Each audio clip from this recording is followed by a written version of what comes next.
Guys, I ain't got time for this crap. We can't be doing your little songs. I've got a show to do, okay? Oh, excuse me. I'm too good for that. I've got a show to do that nobody even listens to.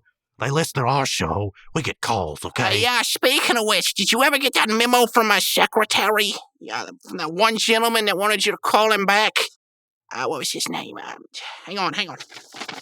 Jesse, I don't... Joe Mama. Yes, Mr. Joe Mama called while I was on the phone with Hermoto.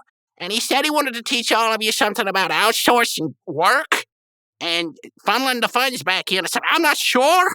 All I know is if you don't take him, I will, okay? Oh, I'm sorry. I didn't know that you had to say so in Marceline Playground's business affairs. I thought you were too busy crushing melons and motoring boats, whatever that means. Okay, yeah. Joe Mama. And a raccoon at that. How original. You going to tell us about the call with Matilda Keybroke and Wanda Talks a Lot, or have they not reached out yet? No. This magical Wanda lady that you speak of did not call. I'm sure of it that I would remember her.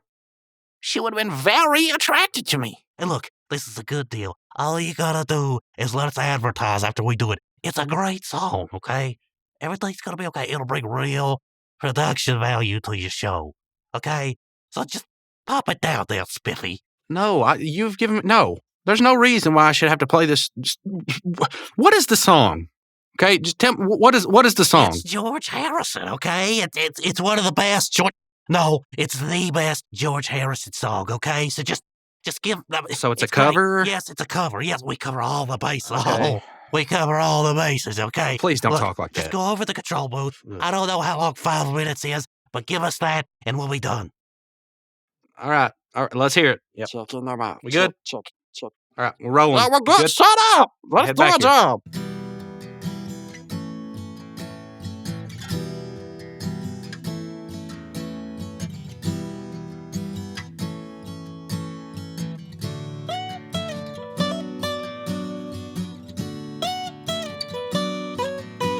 Oh, I like this one.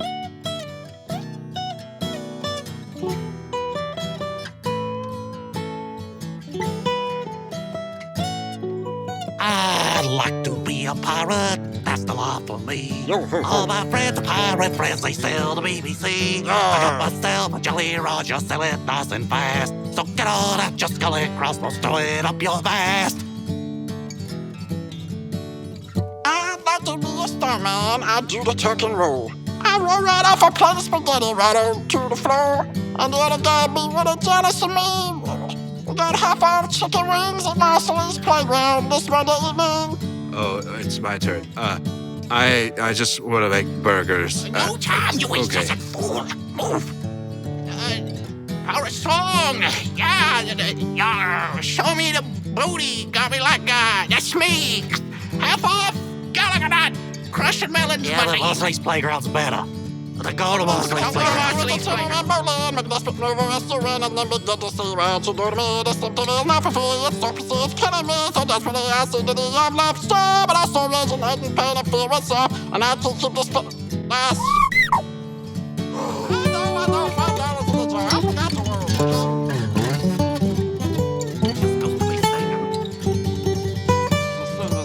Stop playing the song. No, I don't want to. Well, yo-ho-ho and a rum-ho-ho and a rum-diddly-diddly-rum. Yo-ho-ho. I slob the poop deck down with a mop and whop it with my thumb. But that's not the thumb that I use to make the food at Marceline's Playground, because it's high-quality food and we wash our hands. And we got half-off wings this Monday night. Yeah, we got half off Gallagher. My name is the Other Guy, and I endorse Marceline's Playground and crush some melon stuff. what are you doing? Somebody heard that Hey, Greyhound coming because hey. they threw me under the ugly bus. No. And that's not No. me yelling no. That's some random bum in the other room. And Stop it. I'm the other guy, and I beat the meat man with a I broom. do not. Somebody call the police. I say, the bad boys, what you gonna do? What you gonna do when they come for you? When they come for you? You're gonna go down to Marceline's Playground and get you some of that chicken fingers basket half off. That's what you're gonna do. Hey, it's half off or what?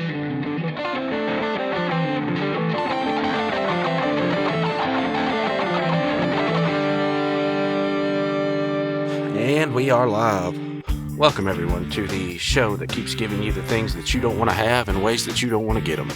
That's right, it's just a regular show about the regular show. I'm your host, that one guy, the host that, as Batman would say, you don't want, but the host that you probably deserve a better host. But I'm the host that you get. So you get what you get and you don't throw a fit. That's right, I'm the guy with the weird name that's hard to say, and that's okay. Let's move on. The main segment here, we're going to talk about mainly the regular show, but also the Adventure Time episode. And I'm going to go ahead and tell you, I thought I was doing the episode this week about the graveyard and the movie they show, and I was super, super psyched. And I just realized, no, it's Do Me a Solid, and that's okay because maybe it'll be like Appreciation Day. Appreciation Day. Maybe it will just take me off guard and be a lot better than I remember. Wasn't bad from what I remember, to be honest, but we'll go ahead and tell you the episode that aired alongside of this, unless I'm mistaken, the episode of Adventure Time that aired alongside this is called, is it Mortal Folly? Is that what it's? Yes, Mortal Folly. And this is the first episode that has the Lich, which is, up until that point, he's the greatest form of pure evil in the land of Ooh. He's accidentally unleashed. I'm reading a synopsis here. With the highest stakes, Finn and Jake set out on the most serious adventure of their career. I'm going to tell you, this, I'm sorry, Adventure Time wins this week. There's no way around it. I remember Do Me a Solid, and I watched this one on Adventure Time not long ago. This is one of the best adventure. This is probably the best episode of Adventure Time up to this point. It's definitely one of the top two, if not the best Ice King episode of Adventure Time. And that's just a subplot of the episode. I mean, this episode packs a lot in 12 minutes. I kind of wish that I could do a review on this episode right now, but I can't because I'm going to do the episode on Regular Show, which is what the show's about, because I love Regular Show. Don't tell Regular Show that I'm talking about Adventure Time. I don't want it to get jealous because Regular Show that's my main show right there. But I'm tell you, this Adventure Time, woo-wee, giving it the side eye. I don't know if that's good or bad. That's just what the kids say. Oh yeah. Man, I wish I could go back and edit this in, but I know I would forget by the time it'll be 6 months till I edit this thing, 3 or 4 months, whatever. I'll forget. Real quick, I'm going to talk a little about this just a little bit more. But one thing I've discovered, I remember several episodes back, I talked about how kids just constantly bash the music and everything, and how I would be really discouraged to be an artist. That's still true. That hasn't changed. But I have kind of cracked the code on bands that the kids like to listen to. About half of them really enjoyed the Bee Gees and ABBA, which, I was totally down with that. I was like, yeah, too much heaven here. But then I started listening to Chicago, and the kids, they can deny it up and down, but like they'll be taking a quiz or, that's usually when I play music is like, I'll try to play something to kind of get them in the quiz taking mode, And when they're taking a quiz, a lot, normally it'll be like, this sucks. Can you just turn it off? My ears are bleeding. And it'll be like 5 seconds into it. And I'm just like, shut your face. But, I don't say that. I'm like, you know what, you can have your opinion, but they were one of the best selling bands worldwide. I'm sure they don't really care that you don't like them, but whatever. Nobody did that when I turned on Chicago. And both eras, some of them really liked the later Chicago, the 80s Chicago, Chicago 16, Hard to Say I'm Sorry, and You're the Inspiration, where they had Toto as the backing band and all that. Some of them really liked that. But man, when you turn on that early Chicago with Terry Kath, them kids are like beating their foot to the floor, and they're just like, it's got them amped up. put on 25 or 6 to 4, and I mean, that's a 5 or 6 minute song, and it's got a pretty long guitar solo, and it's like not your average guitar solo. It's pretty melodic, modal solo by Terry Kath. I think it's Dorian, if I'm not mistaken, but he kind of goes outside there towards the end of it. So I'm thinking this is kind of the test. Can they actually hang with this? And man, but they were just eating it up, man. By the time he kicks in that wah pedal, they were just like bobbing their head back and forth, rubbernecking and all that. And I thought, man, I've won today. So they love Chicago, and then Pink Floyd. They love Pink Floyd. It's like it doesn't matter what I play to them by Pink Floyd. They love it. And I had forgotten like just how well Alan Parsons mixed Dark Side of the Moon. I mean, that made in the 70s, early 70s, maybe even late 60s. I think it was early 70s, but right around that era, that crap sounds better than a lot cleaner. I mean, cleaner and more separated than a lot of the records you hear nowadays. I was just blown away. I mean, I could not believe it. And I don't know, just to think of everything they had to go through to record that without all of the luxuries that studios have nowadays. And I mean, it's just genius all the way around. They all played their parts individually. Alan Parsons had to take all that without any type of pitch correction. I mean, had to come up with some creative ways. I listened to production podcasts, and Andrew Sheps interviewed Alan Parsons, and he kind of talked about it. So, um, really cool stuff. And one day they were doing an assignment. It was an open book assignment, and I let them listen to like "Shine On You, Crazy Diamond" parts 1 through 10 or whatever, which is like 20-something minute song. Not one time did anybody even raise their hand and ask me to change it. Normally they just yell out, "Change this, it's horrible," Not one time. And I thought, man, this is crazy. I can't believe this. Anyway, that's the most exciting thing probably that's happened to me. It's one of the few wins I've gotten past a little while. Sorry, didn't mean to derail that. That was just, I got to share the good news when it comes.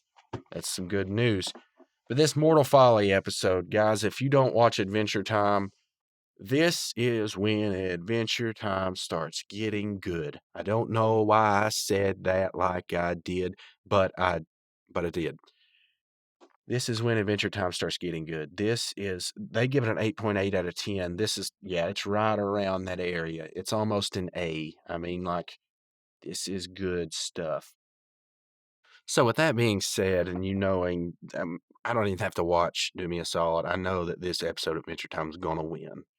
This episode of Adventure Time could hang with some of the best regular show episodes. I mean, we're talking the episode that comes next week. It would have been a lot closer if this episode aired, head to head with the one that comes next week, or, definitely like the Baby Ducks Evangelion type episode, or Exit 4B. I mean, we're talking that type of episode here, if you're familiar with regular show.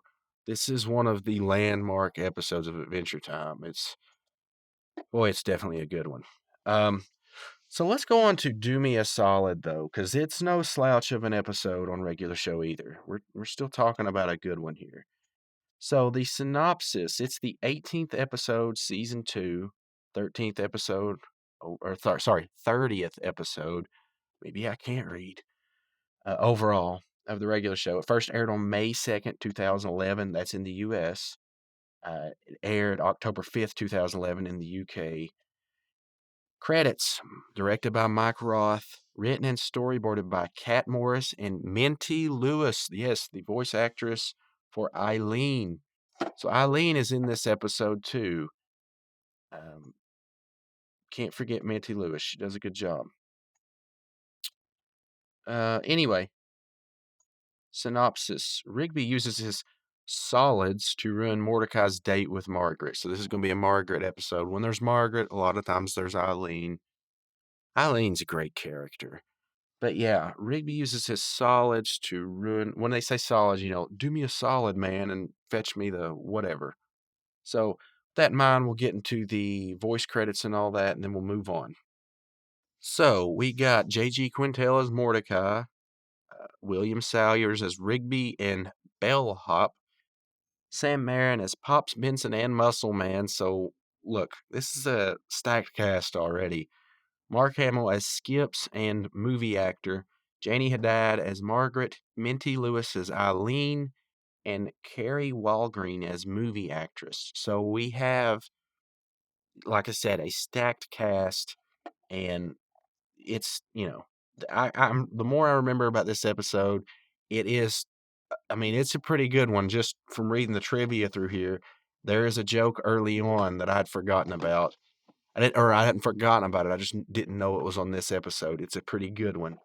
This episode received 2.042 million views worldwide, which is kind of up from, I mean, some of the lower ones you see 1.8, so it seems right about par, I guess. We'll go over the goofs at the end. So let me pull up the video here and we will get started. Okay, so the episode starts off obviously with the birds chirping, and we're at the park and it's the house, and the first scene is Mordecai's walking down the stairs. Rigby's laying on the couch watching TV, and he already starts in, "Hey, Mordecai, do me a solid and go get me a glass of lemonade," something to that effect. So he goes and he gets him a glass of lemonade, hands it to him. They sit down and they start watching TV, and a commercial comes on real quick. This is the joke I was talking about. It's just a real quick commercial, and it's of a guy using a shake weight, basically, or like a parody of a shake weight. And they're just like, ugh. And if you don't know what I'm talking about, you probably weren't around to remember or to experience the shake weight commercials when you were a kid. That was all the rage. Well, not the rage, but that you saw that a lot on TV in the early 2000s. These shake weight. Yes.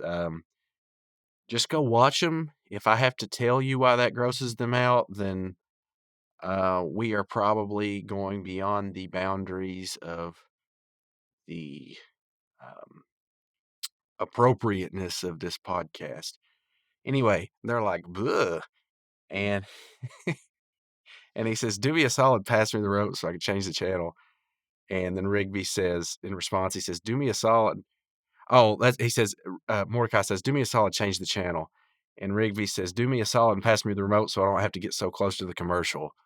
And then they start this series of, which I thought was, a clever joke, but then they start these series of "Do me a solids," and it's just dumb stuff like change the page, turn this comic page, fluff this cushion. Let's see what else.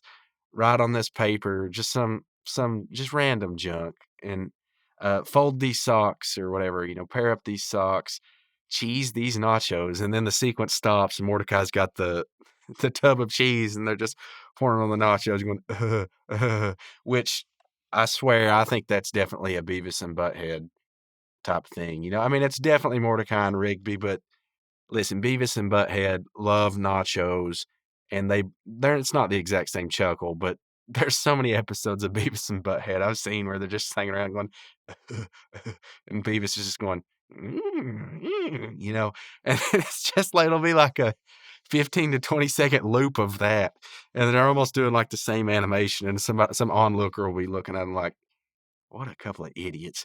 But that really is what this reminds me of, is this little cut in the sequence here. So somehow they get the nachos outside, and well, this will make sense here in a second. They're just standing outside, and Pops and Skips come driving up in a golf cart, and Pops is all, "You, Mordecai and Rigby, and aren't you supposed to be working at the snack bar today?" and all that jazz. And they're like, "Oh yeah, do us a solid and cover for us." And Skips is like, "You shouldn't have used the power of the solid," all that. It'll come back to haunt you. And I'm not sure. I mean, at first, the first impression I got was, well, this is foreshadow. This is ominous warning from Skips because he knows everything. But I'm thinking maybe he just didn't want to work at the snack bar that day. And he's just kind of saying that. I don't know. Can be left up to interpretation. But anyway, oh, crap. I just skipped over something. They come up and Skip says, "You want some nachos with that cheese?" And like you could see the plate of nachos is just like the cheese. I mean, it's like you've got like two nachos sticking out of like just like a tub of cheese. And Rigby's like, "Yeah, I guess we did go overboard on the cheese." And he goes, "Huh," and he chucks it into a tree and they all laugh. And that's when Pop's asking about the snack bar and everything. And well, anyway, Mordecai says, "Can you just do us or can you at least mention that you didn't see us here or whatever? Cover for us and mention you didn't see us here." And Skip says, "All right, but you owe me a solid." They drive off, and Mordecai and Rigby says, "I guess we better get out of here." And one of them says, "Do me a solid and buy me a cup of coffee." I think it was Rigby. So they go to the coffee shop. It's an easy way to transition to the coffee shop, right? And then Mordecai says, "Do me a solid and pull my chair out for me." So, I mean, they're just like pulling this out left and right. Mordecai tells Rigby, he says, "Dude, don't look now, but Eileen's totally checking you out." And the camera cuts to her and she's like serving a table. And she peeks around her back. It's pretty, it's kind of funny looking, just like 'cause she's giving him like this really serious look, like, is he looking? I don't know. The animation just kind of cracks me up because it's like her eyeballs go to the back of her head almost. And he says, "You should totally ask her out, blah, blah, blah." And he's like teasing about him. And Rigby's just like, "Stop talking. And he starts like, wailing on his arm. And of course, Mordecai's unfazed by it. That's a big joke around this time of the show I mean, like just about every other episode, Rigby's hitting Mordecai and Mordecai's like not feeling it. But, he says, "Oh, dude, here she comes, here she comes." And Eileen walks up. She hasn't even taken their order. And she's got 2 cups of coffee on a tray and a sandwich. She goes, "Oh, hey, Rigby, I triple dipped your sandwich just how you like it." And she lays it down and he just like stares at her like he's angry at her. And she goes, "So, do you like miniature golf?" And he just stares at her still, doesn't say anything. She goes, "Oh, good, me too." And where this is going, she's like, "I thought maybe we could go, putt golf, whatever." And I just want to point out, like, I can't stand Rigby here. Uh, he reminds me of somebody that I know. I'm not going to mention any names, but this person it's not me, ironically. But yes, this person acts a lot like this. Actually, the nickname I have given this person is Rigby. This person for the longest time didn't know what I was talking about, but this person likes to basically act just like early Rigby. Um, yeah. Anyway, not that I don't like this person. I just don't like the way that Rigby's acting here. But yeah, just wait. Just wait. That redemption arc for Rigby is something else. Anyway, moving on.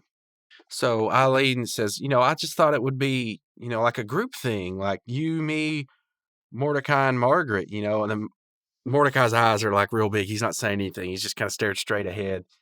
And she just, so anyway, and she just walks off, and Mordecai's like, "Dude." And she walks off, and you hear her, like in stereo, it's cool because I hear it. She walks off to the left, and you hear it. And I mean, obviously, you hear it in the left ear, but she says, "Idiot." And he goes, "Why do we have to come on her shift?" And Mordecai says, "Dude, do me a solid and go out with her so I can go out with Margaret." And he's like, "No way, I'm not going out with Eileen." And he's like, "Come on, man, please, please." And he goes, "Okay, I'll do it, but you owe me 10 solids." And he says, "What? 10 solids? You can't do 10 solids." He says, "Fine. I guess tonight you'll be busy Mordecrying yourself to sleep instead of going on a hot date with Margaret." And at this point, he stood up on his chair and he's doing the whole Scott Hall Outsiders where he leans over with both fingers, pointing to his side. A lot of you are probably like, "I don't know what you're talking about, loser." But, it, if you're, from the NWO era, you know what I'm talking about. But, yeah. It's pretty good. The line, "You're going to be busy Mordecrying yourself to sleep." So anyway, they come to a compromise, and Rigby decides he'll do it. So then the scene cuts, and they're talking. They're outside of the building waiting for Margaret and Eileen. And Mordecai's like, "I'm going to make my move tonight." And Rigby says, "Yeah, your move to total loserdom." And he goes, "Rigby, be cool." And he goes, "Fine, I'll be cool. I'll be cool. But I might have to use a couple solids to get me through it." So then Eileen and Margaret come out of the building. And Eileen's the first to say anything. She says, "Hey, Rigby, you look nice." And he goes, "Oh, hi, Eileen." And quite frankly, for some reason, Rigby, you can't smell a cartoon, and there's no like flies coming off him or whatever. But for some reason, I just envision Rigby smelling like trash right here, like garbage, like trash boat. That's what for some reason, it's just like I know Rigby smells bad right there. But yeah, the girls are all dressed up and they're ready to go, and Mordecai's like, "Yeah, so I figured after putt-putt or mini golf, we could go grab something to eat and catch a late screening of Fat Heat. You all like that movie, right? Fat Heat, haha." And Margaret says, "Wow, Mordecai, sounds like you really got this evening's plans worked out." He says, "Yeah, I'd like to make it last," something like that. And Ruby says, "Yeah, he'll make it last," something like that, because it's never gonna happen again. And then Mordecai just like nails him in the side of the arm. So they go to the car, and it's this might be the first time we've seen Margaret's car. It's like this. It kind of looks like it's this red. I don't know what make it would be. Um, like a Ford, maybe. My dad used to have a car like this, except it was blue. I don't really know. I don't want to dwell on it. It was the one he had was a Ford. This is it appears to be a hatchback. It's red. I don't know if that's because of Margaret. Interesting thing though, there is, and no, I didn't just do that clip. I'm just talking 100 miles an hour here. I didn't just edit that clip. But whatever. Interesting thing here, there's a blue mailbox, same shade as Mordecai here. The red car, similar shade. It's a little bit darker than Margaret, but yeah, Rigby's right in the middle. He's brown. This one little frame I'm looking at, it's a nice little aesthetic thing going on here. But anyway, Mordecai. Oh my gosh. Mordecai opens up the door, and Margaret's already gotten in. She says it should be unlocked, and she buckles up, and Mordecai's like, uh, just I don't know. He's just like staring at her, and he's gawking at her is what he's doing. Literally, his mouth's open, and he's about to get in, and Rigby says, "Oh, Mordecai, will you do me a solid and hang out in the back with Eileen?" And he goes, "Fine," and he props the seat up, and Eileen's just back there. She's like, she just waves. She goes, "Hey, Mordecai." And he goes, "Hi." And he gets in the back.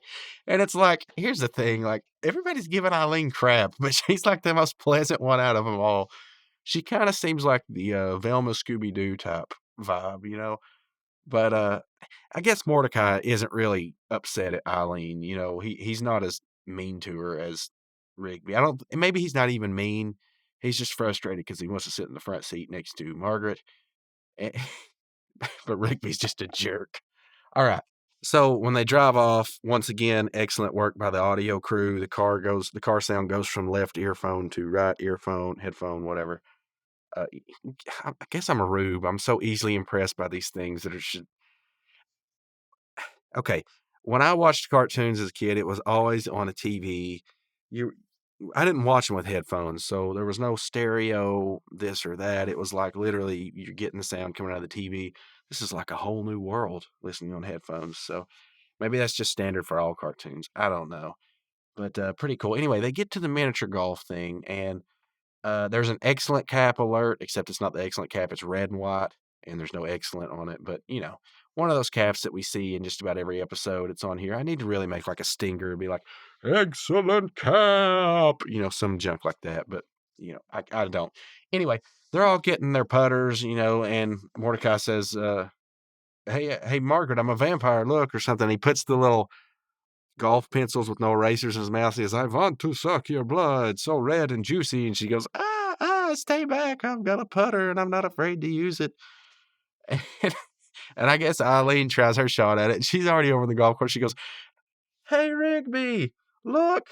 And she's over there in the sand, and she's on all fours, like kicking sand with her foot. She goes, I'm a sea turtle. I just laid sea turtle eggs, and I'm about to go out to sea." And then it cuts to her face, and she says, "Although most of my hatchlings won't make it to adulthood."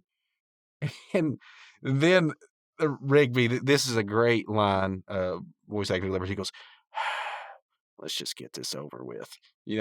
Just the tone of his voice. It's a pretty good one right there. Yeah, so it all right. I mean, Yeah, that's kind of weird from Eileen's character, but you find out later on they expand on this. There's a whole episode built around sea turtles. So, um, yeah, it's Eileen's still a cool character, although that is kind of an odd quirk. And I guess it would maybe, I guess, depending on personalities, how it'd be a little bit embarrassing. But you know what? It's like, whatever. They're there to have fun. If somebody wants to pretend to be a sea turtle, and whatever. I'd probably find that funny. Whatever. So they start to play, and you can see already that Rigby's going to start to pull some do me a solid crap, and basically he's trying to sabotage the date with Margaret that Mordecai's having. He says, "Hey, Mordecai, come here." Margaret's just setting up to take her shot, and it's like one of those windmill covering up the hole in the building, or on the lighthouse type shots. Whatever. You got to time it just right, to where it doesn't hit like the little windmill thing. And he goes, "Oh, what?" And he goes, "Do me a solid and yell as loud as you can." And he goes, "What? You didn't get anything from that." And he goes, "Good. Maybe we can cancel this stupid date with Margaret or whatever." And he goes, "Fine." And he goes, "Ah!" Right when she's about to, I guess it's almost coincidentally the way they play it off, but right when she's about to putt, and she hits it, and it bounces off the top of the lighthouse like it catches air, bounces off the top of the lighthouse, reflects, hits like the tee to the hole or something, bounces off a trash can and then goes in the water. And she looks over at him, and Mordecai goes, "Hey." And then the scene wipes, and they're actually eating food. And Mordecai's like, "Margaret, I'm sorry about ruining your shot earlier." And he goes, "Oh, that's okay." And he says, "Yeah, I guess means you beat us all." And she goes, "Well, I used to have a lot of practice, so on and so forth. My dad used to bring me here all the time." And I never thought about this before until I rewatched it just now, but some of you don't know who CJ is if you're just watching this for the first time, but you'll find out CJ is she's even better at miniature golf. So surely it's not coincidence that they were like trying to draw comparisons to Margaret there with CJ. But anyway, yeah, that's a great episode too. We'll get there later on. Anyway, Mordecai's like, "I made you a little monster," and it's like out of like this. I don't know if it's a lime or an apple or whatever, but it's kind of looks like Reptar or something off Rugrats. But she goes, "Oh, I'll treasure it forever," and it's just I don't know. It seems like the most shallow yet still polite interactions. So yeah, moving on. So I guess that interaction, is like, at least it's a pleasant one. Um, so Eileen it goes on, this is kind of a answer and call type situation in the show. Mordecai and Margaret have an interaction, and then Eileen and Rigby have an interaction. Well, Mordecai just gave Margaret a fruit monster or whatever. She says she'll cherish it forever and try to keep it fresh. Well, the very next second, Eileen takes some cilantro. They're eating tacos, but she takes some cilantro and she starts like flinging it at Rigby like she's showering him with confetti, except it's cilantro. And she goes, "Woohoo! Congratulations on second place, Rigby." And he's just like, and he grabs some hot sauce and he just like douses his taco or burrito or whatever in it. And he says, "Hey, Mordecai, do me a solid and tell me if this burrito tastes fishy." He takes a bite and it's like so hot, his eyes turn blood red, and he spits it out actually all over Margaret. And he takes a drink and he goes, "Dude, what'd you put in that?" And Reba just goes, "Hmm." And he looks over and he goes, "Oh, wow, I'm sorry." And Margaret's, still trying to be polite. She's, "Oh, that's okay. I didn't like this top anyway." And it like lingers for a few seconds. So it's like, I think the creators with their, you know, suggestive minds let that scene linger on for that long. So then we cut to the late screening of Fat Heat, which is honestly, it seems to be a movie that I would enjoy watching.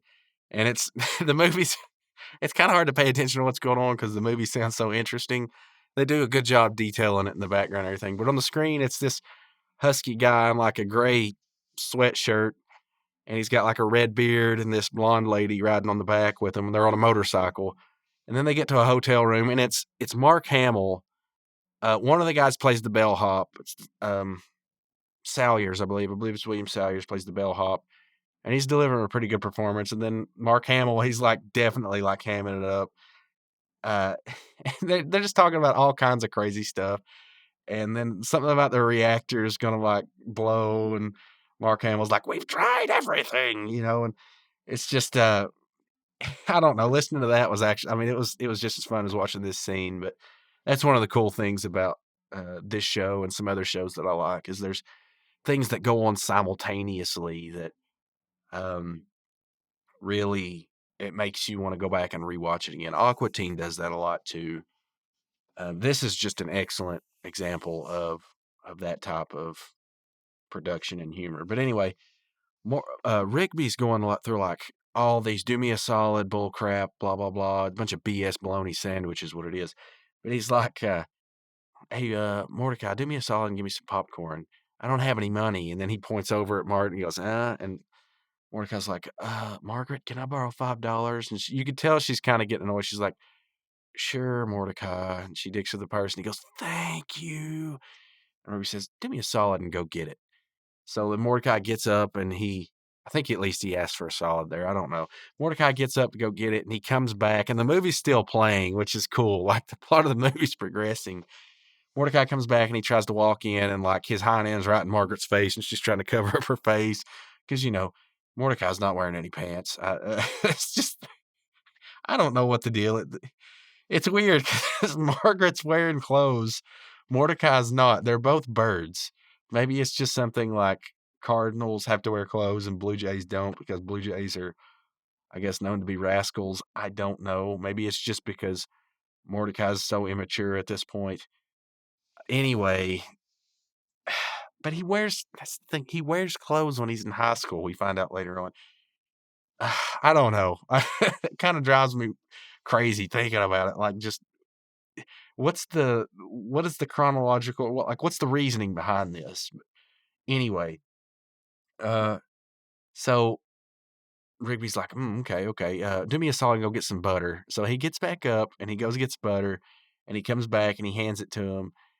And, uh, the camera goes to his hand while he's eating popcorn, and Eileen's got her hand reached over there, and Rigby reaches there and grabs her hand, and he realizes it's her hand, and he puts it down, and then he hands the bucket to her, and he goes, Mordecai, my hands are slippery. Do me a favor and go get me some napkins. And he goes, what? You mean these napkins? And he pulls up a handful of napkins, and he goes, somebody just wasted their 6 solid. And he stands up and he goes, oh, and he like throws them in his face, and it's just like Margaret's not even paying attention at this point. And he's like, and so he thinks he's won, and he goes, do me a solid and take the heat for this. And he goes, take the heat for what? And then Rigby puts his hands together up to his mouth, and he makes like this giant fart noise. And Mordecai goes, sorry, everyone, sorry. And like he takes the time to actually stand up and make a public apology. Sorry, everyone, So it's like, that's totally ruined date. But, scene cuts and they go back to the house and we progress from there. So Eileen is the first one to say anything. She's saying, this is where you live? I don't know if she's faking being interested or if she's just trying to, get Rigby to talk to her. But he's like, yeah, make yourselves at home. And they go sit on the couch and he goes over to sit by and he goes, you know what? It's been a good night. I think it's time for some dessert. He says something like that. And he says, hey, Mordecai. And Mordecai goes, yes, Rigby. And he goes, do me a solid and go get us some ice cream sandwiches. And he's like, okay. And he goes, actually, make it a double solid and go get the good kind from the snack bar. And he goes, I'll be right back. So he leaves, and it doesn't show him really go to the snack bar. It just kind of wipes the scene, and he walks back in the door. And he's like, I got the ice cream sandwiches. He's got a bag of them. And when you get there, it cuts over, and it's just Muscle Man sitting on the couch. Like, it's just a close-up of him, and he's got his shirt off, and he goes, it's about time. And he goes, what are Muscle Man and High Fives Ghost doing here? Because, when Muscle Man's there, High Fives Ghost obviously going to be there, most of the time at least. This, I want to point out, is just a great way to interject the character. Like, it's just great, because it's just like it's a good point to insert him, and they haven't used him yet in the episode, and this is just perfect. It doesn't have to be expected with Muscle Man. That's like the rule for his character. You don't have to expect it. In fact, if you don't expect it, a lot of times it's better. So he's sitting there. He's like, Rigby told us there was going to be ice cream sandwiches. And he's like, here you go. And keep in mind, he's got his shirt off. And he goes, yeah, that's what I'm talking about. He takes it and he goes, you ladies want some of this? He's like, I mean, that's definitely like suggestive. He's sitting there. He's got he's getting like really close to him too. He's got that ice cream sandwich holding up to their face. You ladies want some of this? And Margaret's like, no. And he like bites it, and Margaret's like, no thanks. I don't think we want it. And you can see what's going on at this point because Eileen's like, oh, come on, Margaret, we haven't even eaten our ice cream sandwiches yet, or something like that. She starts eating it, and then Muscle Man's got his mouth full. He goes, they're premium. And the premium kind, you got to eat these. That's it's a total line I can relate to right there. They're premium.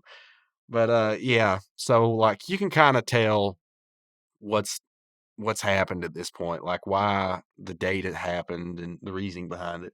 Won't spoil it, but it's kind of obvious at this point. Also want to point out the as always, the Sweet Pops pictures hanging on the wall. He's just like, I don't know, the image just says, I approve of this date, or courtship, whatever. Anyway, Mordecai's like, Rigby, can I see you in the kitchen? And he goes, okay. And he goes, now, and he grabs him and he like drags him in and he's like, ow, watch out. And Muscle Man goes, awkward. And I mean, that's kind of funny because it's awkward sitting there watching him eat an ice cream sandwich without his shirt off. And Fives hasn't said a thing this whole time. JG Quintel, I guess, didn't feel like voicing how Fives goes.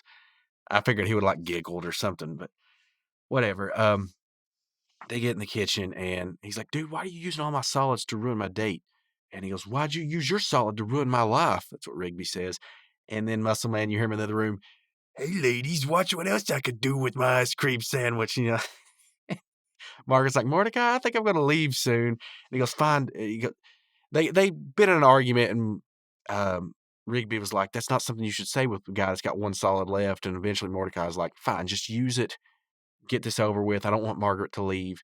And he goes, fine, do me a solid. And then he goes up to his ear and he goes, and Mordecai's like, like he whispers into his ear, like we're not supposed to hear it. And Mordecai's like, no way, dude, no way. And he goes, you better not back on it. And he goes, just lay off. And he goes in the other room and he's like, hey, Margaret, before you leave, why don't you come check out my record collection? And then Eileen's like, yeah, Margaret, you love music.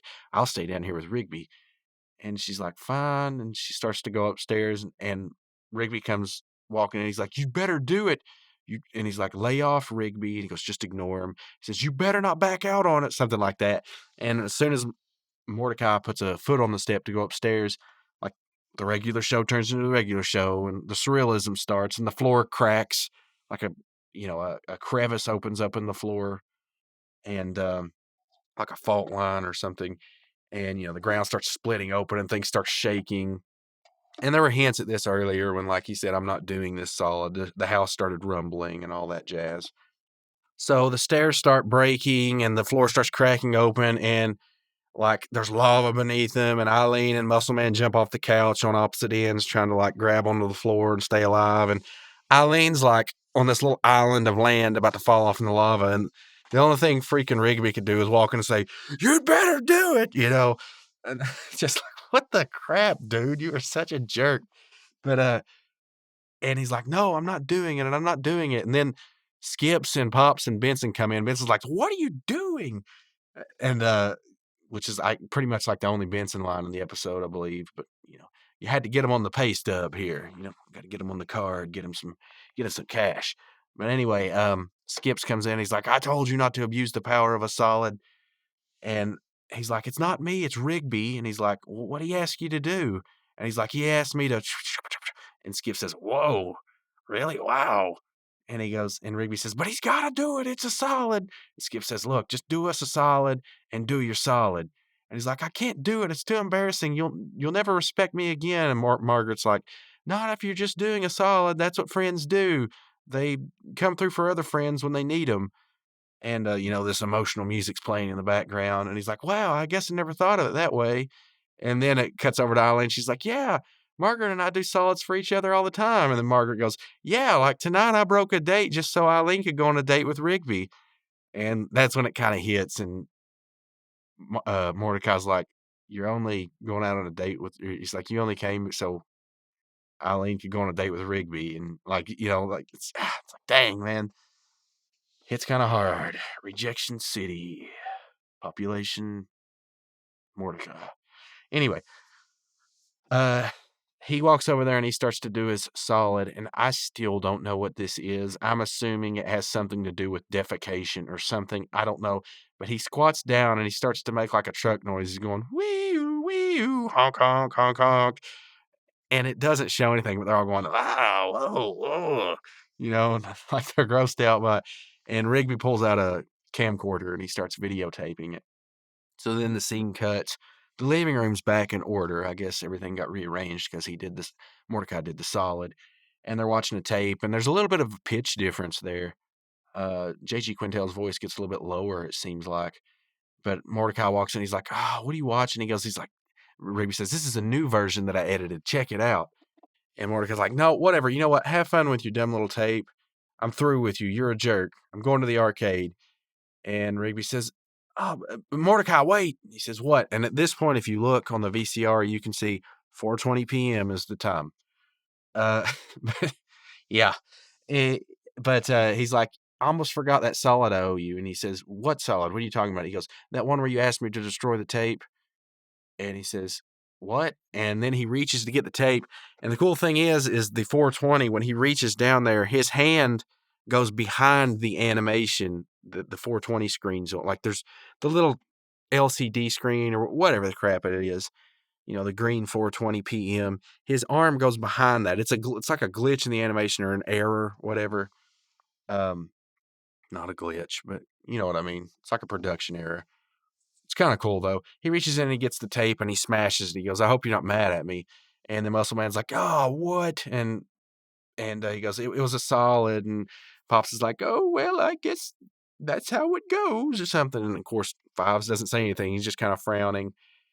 And Mordecai then goes, "Hey, Rigby, do me a solid and come to the arcade with me."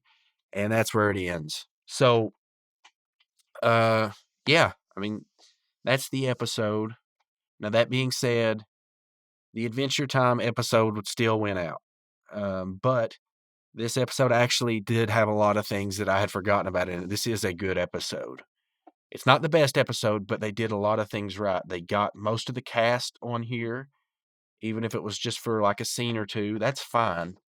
It's better when they have them all for more screen time, but I realize, it's 12 minutes. It's hard to cram everybody in there.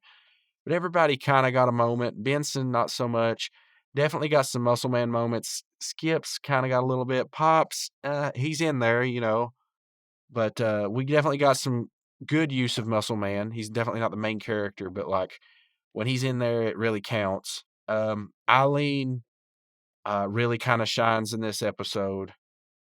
And the movie that they had playing in the background, that extra like production element that they had going on in the side, like because you can kind of hear the movie's playing in one ear and then their conversation's playing in the other. That's great. I love stuff like that. So they had a lot of cool stuff going on in this episode. The premise is even pretty good. You also, I mean, they're bringing back the Mordecai Margaret relationship thing here, and they're opening up at least a possibility of Eileen and Rigby doing a lot of right things here. Now, were there some things that they did wrong? I mean, not really. I can't think of anything that really they kind of some of the things they did with Eileen are kind of creepy. Shouldn't even say creepy. They're trying to make her like overly different, I guess. But that's to show contrasting personalities between her and Rigby.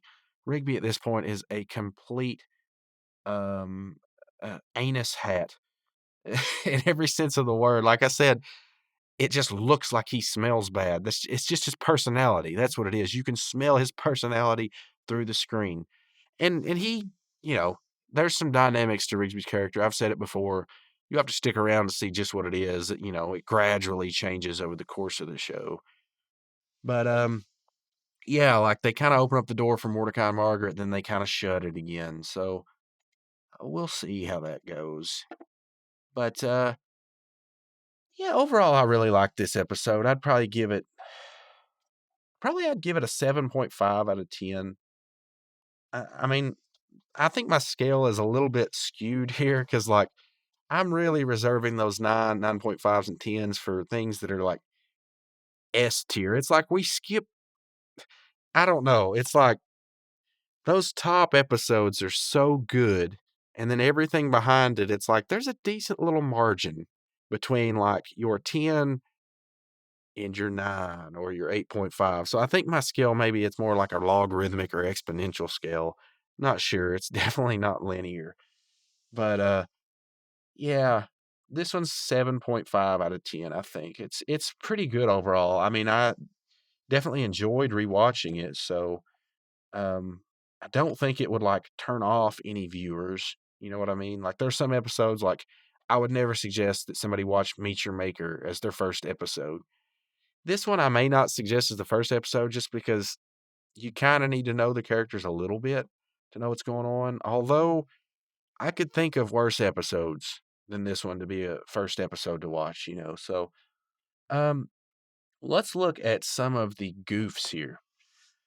So on the regular show wiki, fan wiki, goofs, in the scene where Eileen brings Mordecai and Rigby for the drinks and asks the two if they want to do a group hangout, she ends the conversation by saying she would get them refills, despite neither of the two even touching their drinks. So there we go. I didn't know they had drinks. Next one is when Pops and Skips see Mordecai and Rigby. Skips' eyes are white colored. However, they change back to yellow in the next scene. Alrighty, maybe Skip's got something going on with his liver. I don't know. Next one, near the end of the episode, right before Rigby destroys. Oh, I know what this one is. Right before Rigby destroys the tape, the time on the VCR clock behind Rigby switches back and forth from 4:20 p.m. to 9:25 p.m.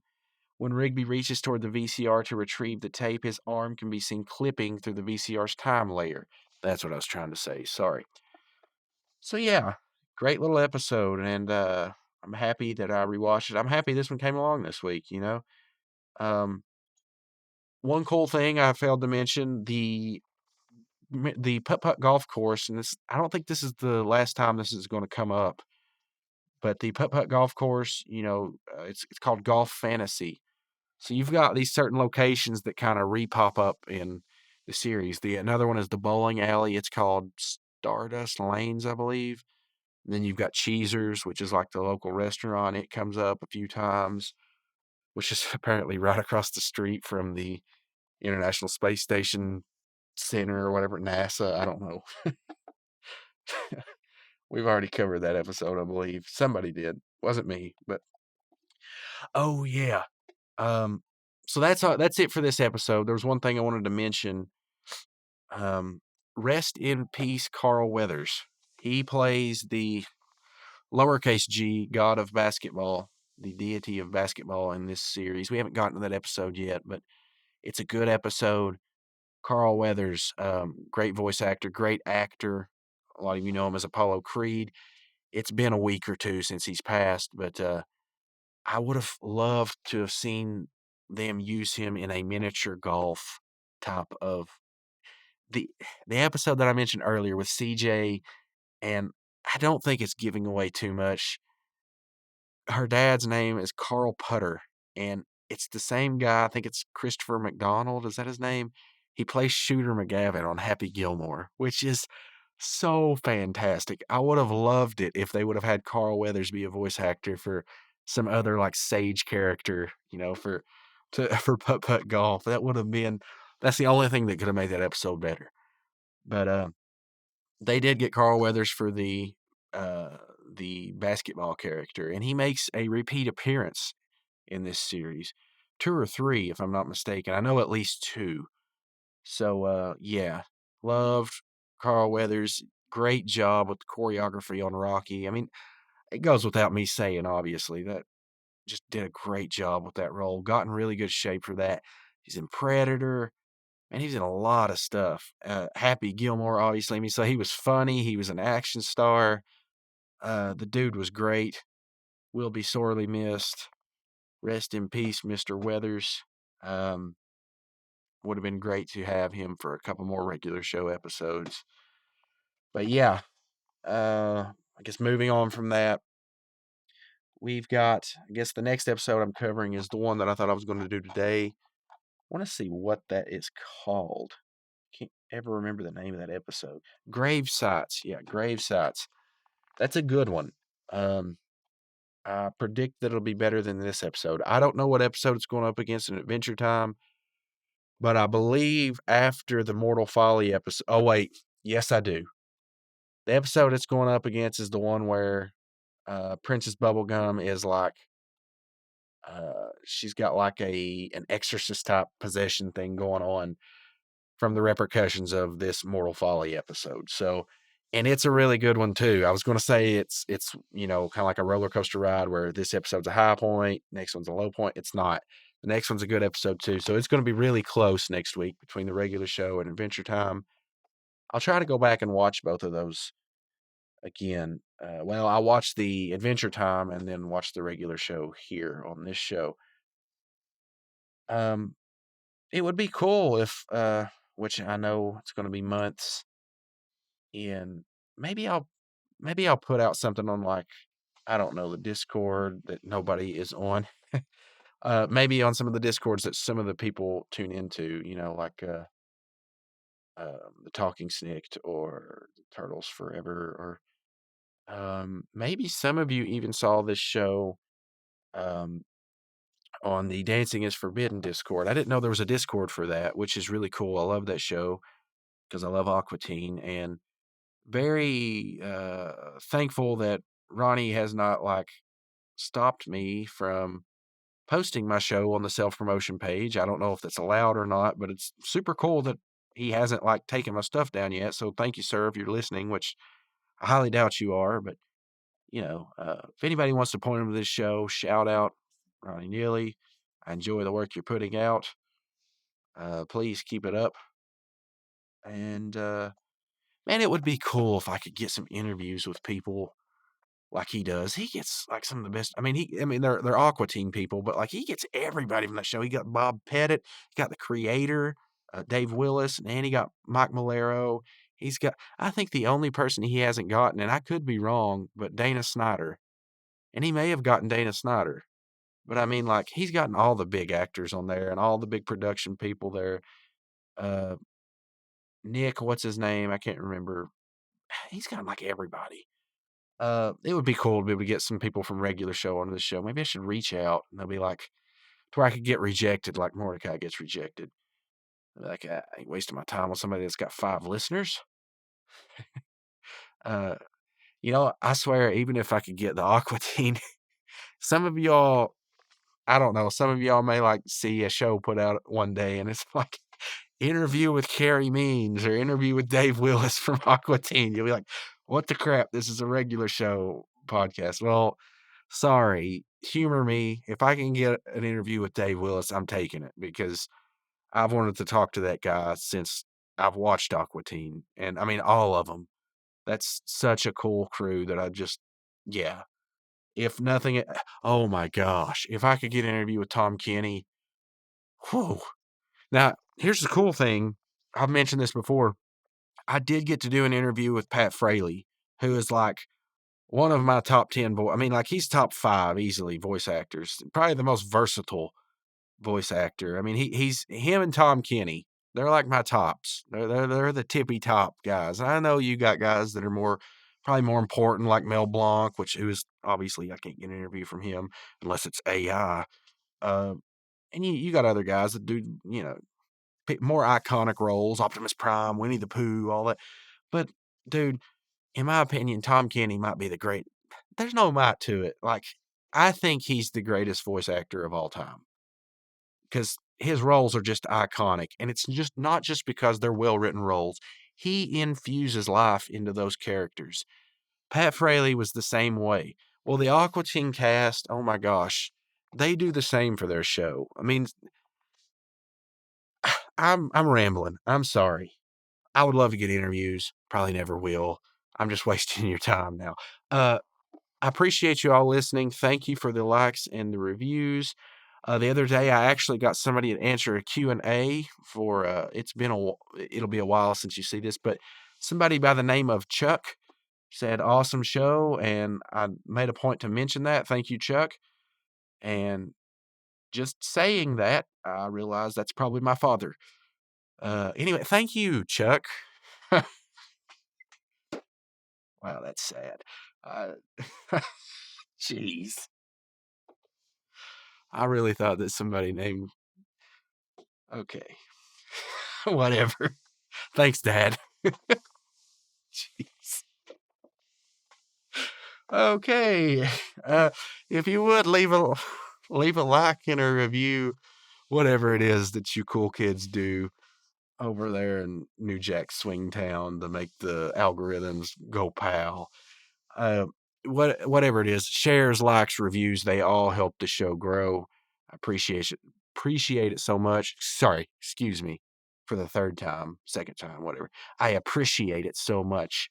Oh, you know I do. Okay, until then, adios, sayonara, be regular, stay regular. Eat those bran muffins, stay regular.